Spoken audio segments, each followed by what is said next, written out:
So, how is this useful? Well, we can start to target different types of experiences and types of frequencies that then you can naturally go into, so you don't need the audios going forward. This is a process of brainwave entrainment. So once you've got it, once your brain's got it, and you don't have to work hard, remember, you're the 110 bits. Not to play you down or anything, I've got my own 110 bits, but I know that it isn't the 11 million. The 11 million bits will work it out. Right? So as you start to go into these beneficial states of consciousness, your brain will say, this is an optimal way to be. I'll do more of that. And then, so it's a little bit like hypnosis when you have hypnotic anchoring, if anybody knows what that is. When you get into a particular state, then you put a flag in the ground and say, okay, this is called 10. So when I count myself down 1 to 10, now this is 10, and I'll create a symbol there. It might be my front door, whatever it is. Now when I think about the front door, even when I'm outside of my hypnosis session, I can bring up whatever those feelings were and ideas and sensations, whatever it is that you're trying to anchor. So that is without being in the session. That's without being in listening to some audios. So we can use this to facilitate certain things, and the things that we're going to be exploring in this session, firstly is the inspiration and solutions, because when we start to move into more of these sort of like borderland sleep states, or the hypnagogic or hypnopompic states as they're referred to, then these are really creative. Your brain enters a hyper-associative state when you go into these borderland states, which will be around about the sort of 4 cycles per second area.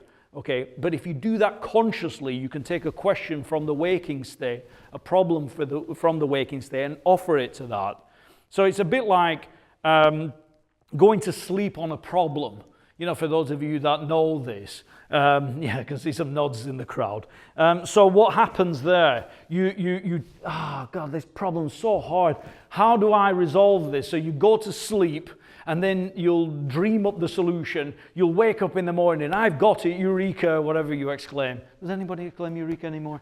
And then you say, aren't I clever? That was amazing. Well, just think about what happened there and the relationship between the left and the right brain.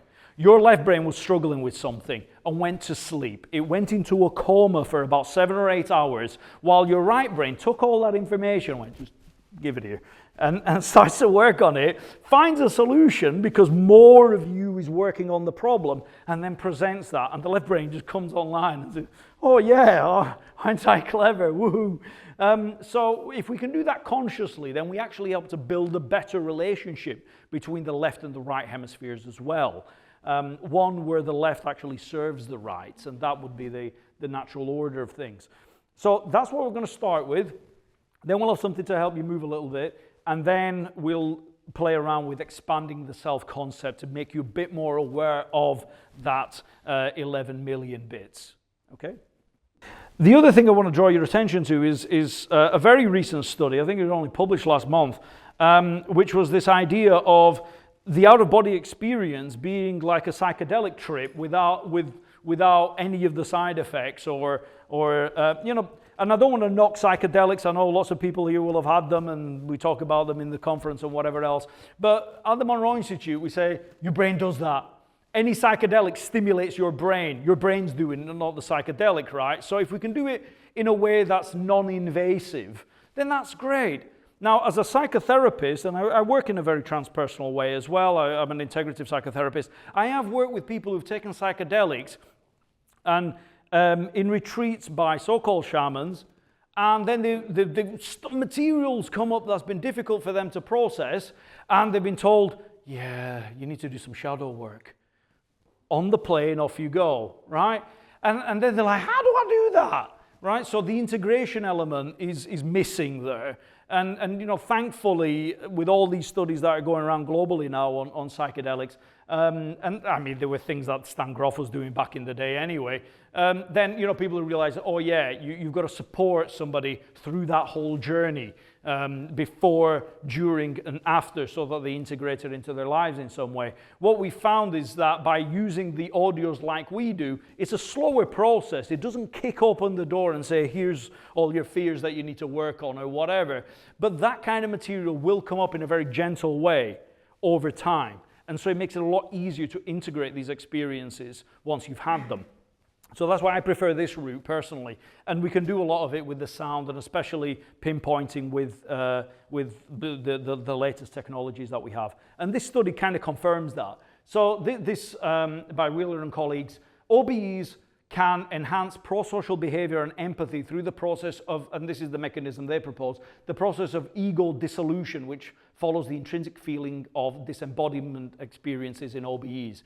In other words, when you lose or expand the self-concept, then you realize that everything's interconnected, it's all one, you start to build connection with your environment, which involves other people, so empathy builds and so on.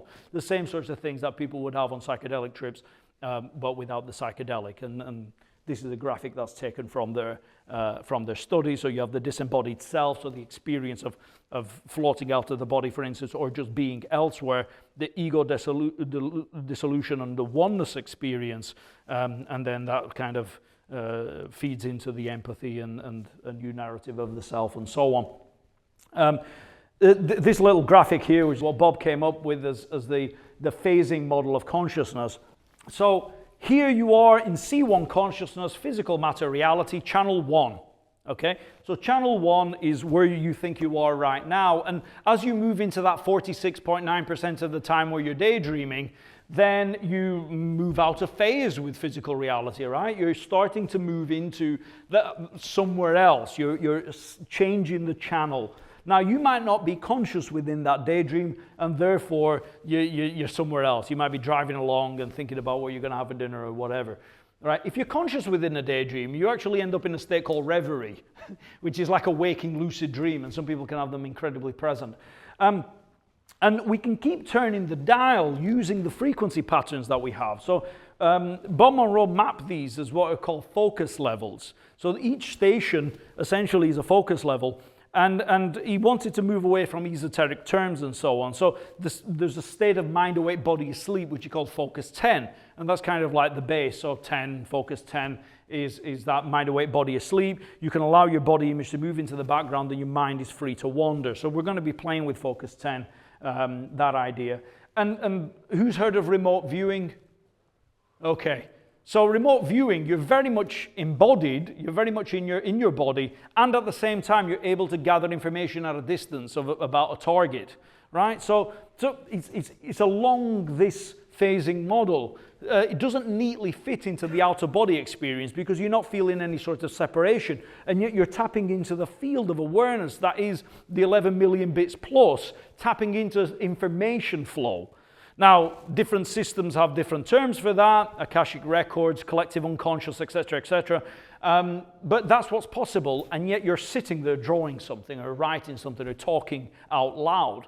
So it breaks down this wall of saying these are distinct, discrete, separate states. Actually, things are fluid and they blend, and you can talk to somebody while out of body. You can talk to somebody while you're in a lucid dream. You know, Concoli and colleagues did that a couple of years ago now, where they were asking questions while the dreamer was in a lucid dream, and they were answering with eye movement signals. So we can have conversations with people in different worlds. And that's what we've been doing for 50 years at the Monroe Institute. So, you know, you go all the way out, then, okay, you got your final exit point. That's what we call physical death. But that isn't the end of it either, because actually, what we're seeing here is a frequency response.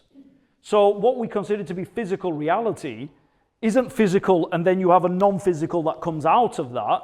Physical reality is just a dense vibration. That's all it is. It's a channel, just like all these others are different channels. And so what we're learning to do is change our frequency or change the complexity of the information, because frequency implies time. I'm not going to go there. So what we're looking at here is, instead of having this idea that there's this physical component and you somehow need to have an outer body out of that because that's the non-physical, drop the story of the body and you'll already be there. You are already experts at moving your mind in different states of consciousness. That's what you're born with and that's what you do. And then you have this left brain that gives you a narrative, which only came along after. You know, when you were born, you didn't have internal verbalization, narrativizing your world. You were non-verbal, right? You were. I mean, you know, take a baby, they can't be babbling away, and yet they have very rich inner lives. They know what they're doing. Your biggest learning happened when you didn't have words in your head. It's true, right? And you forgot that because then you have words that tell you, oh no, this is who I am and this is how I am. So we're unlearning something that actually gets in the way of us recognizing who and what we really are. So sometimes people think this is difficult, but actually I think it's the easiest thing in the world because it's remembering. It's not adding something to your experience that you didn't have at some point. You came in with access to these different states of consciousness, and that's what we'll be exploring. So, your consciousness is your superpower. And just to give you a nice little quote, a 91-year-old head of a Buddhist temple, he was actually in British Columbia, temple believes that Gateway Voyage students can reach meditation states in a week that took him years of sitting. The story goes that he was on a Gateway program at the Monroe Institute, and after the third day he demanded to see Bob Monroe, and went in and said, do you know what you're doing? He's like, well, what do you mean? He said, well, you guys get into, you know, what you're doing here. It takes years of sitting. And okay, the monk had to recognize the state. So, you know, there was an awareness there. But it's very possible to tap into these spaces without having to spend years sitting in a monastery or in a cave. So the only thing I'll invite you to do is consider you are more than your physical body. At the Monroe Institute, this is our only piece of dogma, that you are more than your physical body. What that means for you is for you to explore.